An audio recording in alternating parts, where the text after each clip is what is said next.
Trump কেন ইরানকে দখল করতে চায়, যে ইতিহাস আপনি এখনো জানেন না। 1953 সাল অর্থাৎ তেহরানের রাস্তায় যখন ট্যাঙ্ক নেমেছিল, তখন প্রধানমন্ত্রী মোহাম্মদ মোসাদ্দেক পালিয়ে বেড়াচ্ছেন।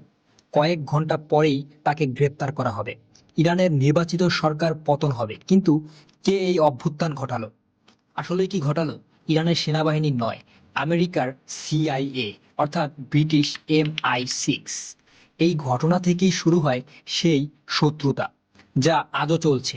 70 বছর পরে ডোনাল্ড ট্রাম্প কেন ইরান নিয়ে এত মাথা ঘামাচ্ছেন, তা বুঝতে হলে আমাদেরকে ফিরে যেতে হবে সেই 100 বছর পিছনে। অর্থাৎ আজকের এই ভিডিওতে আমি আপনাদেরকে শোনাবো সেই গল্প যা স্কুলের ইতিহাস বইয়ে নেই, যেখানে আছে তেল, ক্ষমতা, বিশ্বাসঘাতকতা আর প্রতিশোধের কাহিনী। তো চলুন শুরু করা যাক সেই অধ্যায়, সেখান থেকে, অর্থাৎ 100 বছরের পেছন থেকে।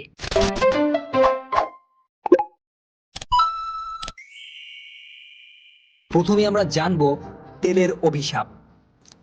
1908 সাল অর্থাৎ পার্সিয়া, বর্তমান ইরান। একদল ব্রিটিশ ইঞ্জিনিয়ার খনন করেছে মরুভূমিতে। হঠাৎ মাটির নিচ থেকে কালো তরল বেরিয়ে আসে। সেটি হচ্ছে তেল, বিশাল তেলের ভান্ডার। এটা ছিল মধ্যপ্রাচ্যে প্রথম তেল আবিষ্কার, এবং এই আবিষ্কার বদলে দেয় ইরানের ভাগ্য। অর্থাৎ খারাপভাবে ব্রিটিশরা তৈরি করলো অ্যাংলো পার্সিয়ান অয়েল কোম্পানি, যেটি বর্তমানে বিপি নামে পরিচিত। অর্থাৎ সেটি চুক্তি করলো ইরানের শহরের সাথে, কিন্তু সেই চুক্তি ছিল অবশ্যই একতরফা চুক্তি। ইরানের তেল থেকে যত লাভ হতো তার মাত্র 16% পেত ইরান, অর্থাৎ বাকি 84% নিয়ে যেত ব্রিটিশরা অর্থাৎ আমেরিকা, যেটি ডোনাল্ড ট্রাম্প এখন ক্ষমতা চালাচ্ছে। কল্পনা করুন, নিজের দেশের সম্পদ দিয়ে বিদেশিরাই কিন্তু দিনে দিনে ধনী হয়ে যাচ্ছে, আর আপনি শুধু দেখছেন। অর্থাৎ 1951 সালে ইরানের মানুষ আর সেটি সহ্য করতে পারল না। পার্লামেন্টে নির্বাচিত হলেন ডক্টর মোহাম্মদ মোসাদ্দেক। যখনই নির্বাচিত হলেন একজন জাতীয়তাবাদী নেতা, তিনি একটা সাহসী সিদ্ধান্ত নিলেন। তেল শিল্প জাতীয়করণ, অর্থাৎ মানে ব্রিটিশদের বের করে দেওয়া। ইরানের জনগণ উল্লাসে ফেটে পড়ল। রাস্তায় তারা মিছিল, উৎসব। কিন্তু লন্ডনে ব্রিটিশ সরকার ক্ষেপে ফুঁপে উঠলেন। তারা ফোন করলো ওয়াশিংটনে। অর্থাৎ তখনই শুরু হয়ে গেল আসল ষড়যন্ত্রের খেলাটা। এভাবেই দিনে দিনে ইরানের সাথে ষড়যন্ত্র তৈরি করতে লাগলো ডোনাল্ড ট্রাম্পের আমেরিকা। অর্থাৎ ষড়যন্ত্রের জালটা এমনভাবেই চালল 1953 সাল, অর্থাৎ সিআইএ হেডকোয়ার্টার্স আমেরিকা। ব্রিটিশরা আমেরিকাকে বলল মোসাদ্দেক কমিউনিস্ট সোভিয়েত ইউনিয়নের পক্ষে কাজ করছে, অর্থাৎ ইরান যদি কমিউনিস্ট হয়ে যায় তাহলে এটা ছিল মিথ্যা। অর্থাৎ মোসাদ্দেক কমিউনিস্ট ছিলেন না। কিন্তু কোল্ড ওয়ারের যুগ, আমেরিকা ভয় পেয়ে গেল। সিআইএ এবং MI6 মিলে তৈরি করলো অপারেশন অ্যাজাক্স। অর্থাৎ পরিকল্পনাটা কিন্তু খুব সহজ। ইরানে গোপন এজেন্ট পাঠাতে হবে, বিক্ষোভ সংগঠিত করতে হবে, সেনাবাহিনীকেও ঘুষ দিতে হবে, আর অবশ্যই সেক্ষেত্রে মোসাদ্দেককে হাঁটাতে হবে আর শহকে পূর্ণ ক্ষমতা দিতে হবে। 1953 সালের 19 আগস্ট রাস্তায় নামলো ভাড়াটে, অর্থাৎ বিক্ষোভকারীরা। সিআইএ এর টাকায় কেনা তারা চিৎকার করছে মোসাদ্দেকের বিরুদ্ধে। অর্থাৎ সেনাবাহিনী অভ্যুত্থান করলো, মোসাদ্দেককে গ্রেপ্তার করা হলো। তাকে দেওয়া হলো 3 বছরের কারাদণ্ড। তারপর সারা জীবন গৃহবন্দী করে রাখার আইন করা হলো। ক্ষমতায় বসলেন শাহ রেজা পাহলভি, একজন পুতুল শাসক, যিনি আমেরিকার কথা শুনবেন, এবং তেল কোম্পানিগুলোকে আবার শুরু করলো লুটপাট। কিন্তু ইরানিরা কিন্তু ভুলল না এই বিশ্বাসঘাতকতা। এটা ছিল প্রথম ক্ষত, যা পরে পচে গেল, অর্থাৎ শহরের স্বৈরতন্ত্র।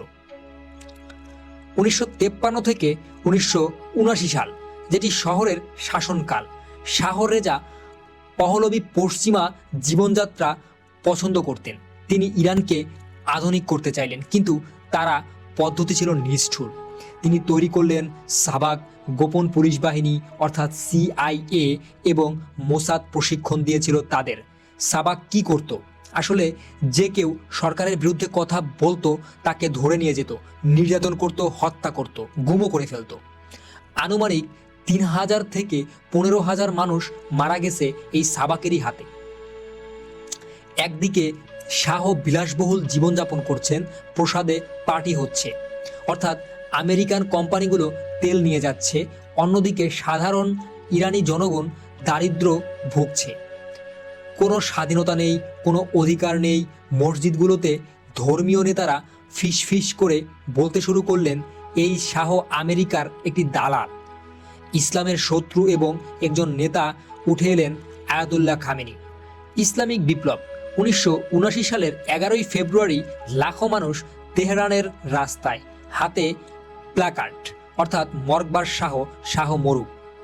শাহ পালিয়ে গেলেন, প্রথমে মিশর, তারপর আমেরিকা এবং ইরানে ফিরে এলেন আয়াতুল্লাহ খামেনি, যিনি বছরের পর বছর নির্বাসনে ছিলেন। কয়েক মিলিয়ন মানুষ রাস্তায় নেমে স্বাগত জানালো তাকে। তো খোমেনি ঘোষণা করলেন, ইরান এখন থেকে ইসলামিক প্রজাতন্ত্র দেশ। আমেরিকা হতভম্ব হয়ে গেল, তাদের পুতুল চলে গেছে এবং এমন এক সরকার এসেছে যারা আমেরিকাকে শয়তান বলে ডাকছে। 1979 সালের নভেম্বরে ইরানি বিপ্লবীরা তেহরানে আমেরিকান দূতাবাস দখল করে নিল। 52 জন আমেরিকান কূটনীতিককে জিম্মি করল। তারা বলল, শাহকে ফেরত দাও বিচারের জন্য, তাহলে জিম্মিদের ছেড়ে দিব। আমেরিকা কিন্তু রাজি হলো না। তো 444 দিন চলল এই সংকট। এই ঘটনায় আমেরিকাদের মনে গেঁথে গেল ইরান মানেই শত্রু, এবং ইরানিদের মনে গেঁথে গেল আমেরিকা মানেই শয়তান, যারা 1953 সালে আমাদের গণতন্ত্রকে কেড়ে নিয়েছিল। তো এভাবেই শুরু হলো আস্তে আস্তে শত্রুতা আমেরিকার সাথে ইরানের। দীর্ঘ শীতল যুদ্ধ চলতে থাকলো। এরপরেও 40 বছর ইরান আমেরিকার সম্পর্ক ছিল বরফের মতো ঠান্ডা। আমেরিকা করলোটা কি?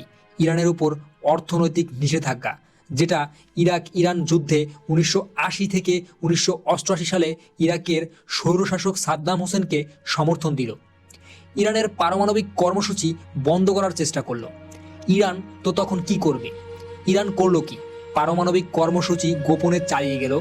লেবাননের হিজবুল্লাহ, ইয়েমেনে হুথি, ইরাকে শিয়া মিলিশিয়া এদের সমর্থন দিল। ইসরায়েলকে মুছে ফেলার হুমকি দিল। অর্থাৎ মধ্যপ্রাচ্যে দুটি শক্তির লড়াই, আমেরিকা বনাম ইরান। তো এভাবেই চলতে থাকে তাদের সাথে যুদ্ধ।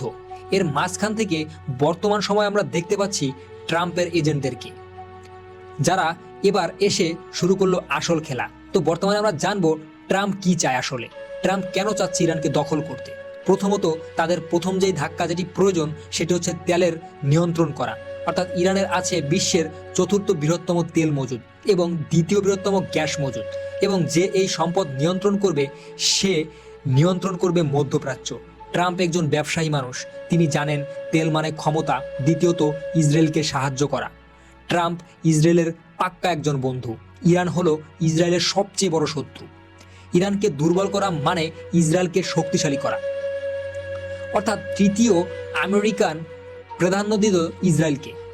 ট্রাম্পের স্লোগান হয়ে গেল মেক আমেরিকা গ্রেট অ্যাগেন। অর্থাৎ মধ্যপ্রাচ্যে আমেরিকার প্রাধান্য কমে গেছে, চীন রাশিয়ার প্রভাব বাড়াচ্ছে। ইরানকে নিয়ন্ত্রণ করার জন্য অবশ্যই চাচ্ছে আমেরিকা দখল করতে সেই ইরানকে, মানে আমেরিকা প্রাধান্য ফিরিয়ে আনা। চতুর্থত অস্ত্র বিক্রি করে ইরানকে ভয় দেখিয়ে আমেরিকাকে সৌদি আরবকে দখল করতে।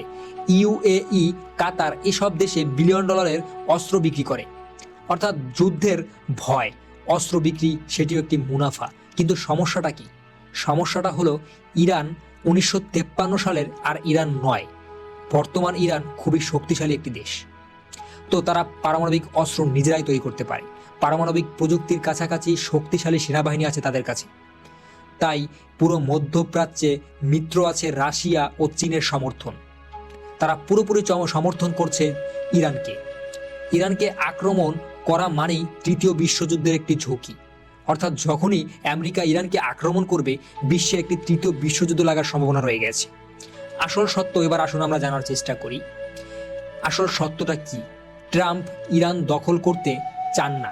তিনি চান ইরানের সরকার অর্থাৎ আয়াতুল্লাহ খামেনি সে পরিবর্তন হোক। যদি আয়াতুল্লাহ খামেনি ক্ষমতাকে পরিবর্তন করতে পারে, তাহলেই ট্রাম্পের হাতে চলে যাবে ইরানের ক্ষমতা। অর্থাৎ ইরানের তেল গ্যাস এই সব কিছুর নিয়ন্ত্রণ চলে যাবে ডোনাল্ড ট্রাম্পের হাতে, ঠিক যেমনটা 1953 সালে করা হয়েছিল। কিন্তু এবার কিন্তু ইরানিরা প্রস্তুত। তারা মনে রেখেছে 1953 এর বিশ্বাসঘাতকতা। তারা জানে পশ্চিমাদের উপর বিশ্বাস করা যাবেই না। এই জন্যই ইরান পারমাণবিক বোমা বানাতে অবশ্যই চায়। তারা মনে করে পারমাণবিক বোমা থাকলে আমাদেরকে আর কেউ পিছনে নিয়ে যেতে পারবে না। আমেরিকা যদি আক্রমণ করে সেটাও আর পারবে না। উত্তর কোরিয়ার মতো এটা একটা দুষ্ট চক্র। ভাইজিয়াস সাইকেল, আমেরিকা চাপ দেয় অর্থাৎ ইরান আরও কঠোর হয়, আমেরিকা আরও চাপ দেয়। ইরান যখন আরও কঠোর হয় তখন এর মাঝখান থেকে ভেগে সাধারণ ইরানি জনগণ, যাদের অর্থনীতিটা বর্তমানে ধ্বংসের দিকে যাচ্ছে, যারা ওষুধ কিনতে পারে না, খাবার কিনতে হিমশিম খায়। তো আশা করছি আপনি বুঝতে পারছেন ডোনাল্ড ট্রাম্প আসলে সেই ইরানকে দখল করতে চায় না, সে চায় সেই দেশের কন্ট্রোলের দায়িত্ব নিতে। অর্থাৎ তো আমরা কি শিখলাম এই ভিডিও থেকে? 1953 সালে আমেরিকা ইরানে গণতন্ত্র উৎখাত করেছিল তেলের জন্য। 1979 সালে ইরানিরা বিপ্লব করলো সেই অপমানের প্রতিশোধ নিতে। এখন 2025 সাল, অর্থাৎ ট্রাম্প আবার সেই পুরনো খেলা খেলতে চাচ্ছে। কিন্তু ইতিহাস আমাদের কি শেখায়? জোর করে কোনো কিছু দখল করা সম্ভব নয়। দেশ দখল করলে শান্তি আসে না, আসে আরো বড় যুদ্ধ। ইরাক যুদ্ধ দেখেছে, আফগানিস্তান যুদ্ধ দেখেছে, লিবিয়া যুদ্ধ দেখেছে, সিরিয়াও যুদ্ধ দেখেছে। কোথায় কি শান্তি এসেছে? প্রকৃতপক্ষে সমাধান কি? সমাধান হলো সংলাপ, সম্মান, আলোচনা। অর্থাৎ 2015 সালে ওবামা ইরানের সাথে পরমাণু চুক্তি করেছিল, অর্থাৎ চুক্তি করেছিলেন, সেটা কাজ করছিল। কিন্তু ট্রাম্প সেই চুক্তি ভেঙে দিলেন। আবার শুরু হলো নতুন সংঘাত। তো ইতিহাস একটা কথা বলে, যুদ্ধ সবসময় সাধারণ মানুষের রক্তে লেখা হয়, কিন্তু লাভ হয় শুধু অস্ত্র কোম্পানির, অর্থাৎ তেল কোম্পানির। তো আপনি কি মনে করেন? ট্রাম্প কি কাজটি ঠিক করছে, নাকি সে ভুল করছে, নাকি ইরানের অধিকার জোরপূর্বক কেড়ে নিতে চাচ্ছে? আচ্ছা, নিজেকে রক্ষা করার জন্য কমেন্টে জানাবেন। এই ভিডিওটি ভালো লাগলে অবশ্যই লাইক করবেন। পরবর্তী ইতিহাস জানার জন্য চ্যানেলটি সাবস্ক্রাইব করে রাখবেন। ইতিহাসের গল্পের জন্য আমাদের এই সারাদিন শিখি চ্যানেলটি অবশ্যই সেরা, এবং বিজনেস আইডিয়া জানার জন্য, আপনার জীবন চেঞ্জ করার জন্য আমরা প্রতিনিয়ত চেষ্টা করছি আপনাকে ভালো কিছু দেওয়ার জন্য। আসসালামু আলাইকুম, দেখা হবে আবার পরবর্তী কোনো ইন্টারেস্টিং ভিডিওতে। আল্লাহ হাফেজ, ভালো থাকবেন।